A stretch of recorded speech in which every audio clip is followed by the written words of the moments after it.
नमस्कार, मैं हिमांशु और आप देख रहे हैं टारगेट विद हिमांशु। 69,000 शिक्षक भर्ती से संबंधित उत्तर कुंजी मामले में 7 मई को जजमेंट आ रहा है सिंगल बेंच से, इलाहाबाद हाई कोर्ट से। आप सभी जानते हैं जब उत्तर कुंजी मामला लखनऊ बेंच में चल रहा था, जिस दौरान स्टे भी कर दिया गया था। 2 जून को जो काउंसलिंग होनी थी उस दौरान स्टे हुआ था। उस समय भी इलाहाबाद हाई कोर्ट में यह मामला चल रहा था और जब स्टे हो गया, डबल बेंच में सरकार गई तो उसने यह बताया कि इस same matter Allahabad high court में चल रहा है और अभी उसमें हमें टाइम मिला हुआ है, हम वहाँ पर अपनी पिटिशन अपना रिस्पॉन्स देंगे। उसके बाद एक लंबी सुनवाई के बाद जो भी प्रक्रिया निकल कर सामने आई है, आप देख रहे हैं 7 मई को इस मामले में अब जजमेंट आने जा रहा है। सिंगल बेंच का जो भी जजमेंट होगा उसके बाद सरकार के पास अच्छा खासा समय रहेगा। ऐसा नहीं है कि जजमेंट आते ही चीज़ें बदल जाएंगी। जो चीज़ें हो चुकी हैं, जिन लोगों की नियुक्ति हो चुकी है, उनको इस मामले में किसी प्रकार की चिंता करने की ज़रूरत नहीं है। कुछ ऐसे लोग हैं जो ये सोचते हैं कि उत्तर कुंजी में बदलाव होने से जिसकी नियुक्ति हो गई है उसको समस्या हो सकती है अगर वो बॉर्डर पर है, तो ऐसा कुछ भी नहीं है।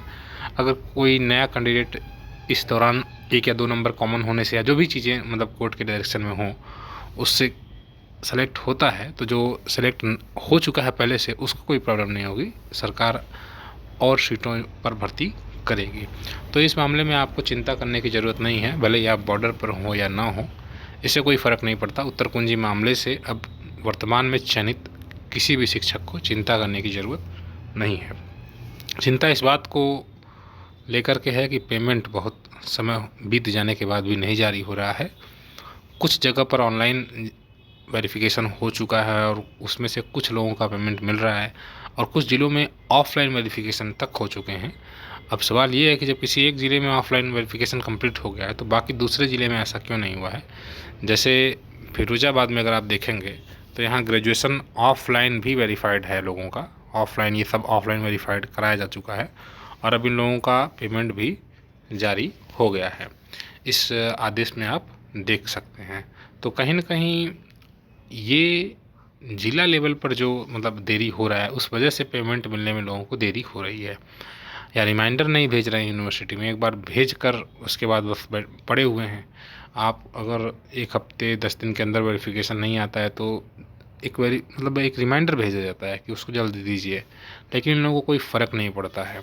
अब जब कुछ जगह पर ऑफलाइन वेरिफिकेशन भी कंप्लीट हो गया है तो कहीं ना कहीं ये इस बात का सूचक है कि अगर इस दिशा में सभी ऐसे काम करें तो निश्चित रूप से सभी लोगों को पेमेंट मिल सकता है। बाकी स्थिति काफ़ी गंभीर है, कुछ यूनिवर्सिटीज़ बंद भी हो गई हैं।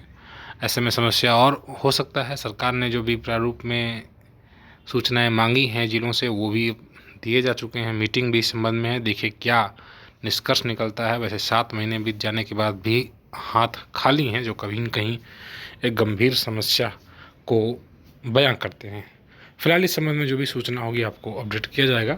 ये फिरोजाबाद की लिस्ट थी, ये हाल ही में जारी हुई है। कुछ जिलों की लिस्ट, आजमगढ़ की भी कल लिस्ट जारी हुई, लेकिन सिर्फ ऑनलाइन वालों की। वो भी अब 1400 सेलेक्ट हो रहे हैं तो वो लोग 24 लोग, 25 लोग, 40 लोग की लिस्ट जारी करते हैं। इस प्रकार से चीज़ें होती हैं जो कहीं ना कहीं ये दिखाती हैं कि ऊँट के मुँह में जीरा एक कहावत है ना, उस कहावत को चरितार्थ करती हैं।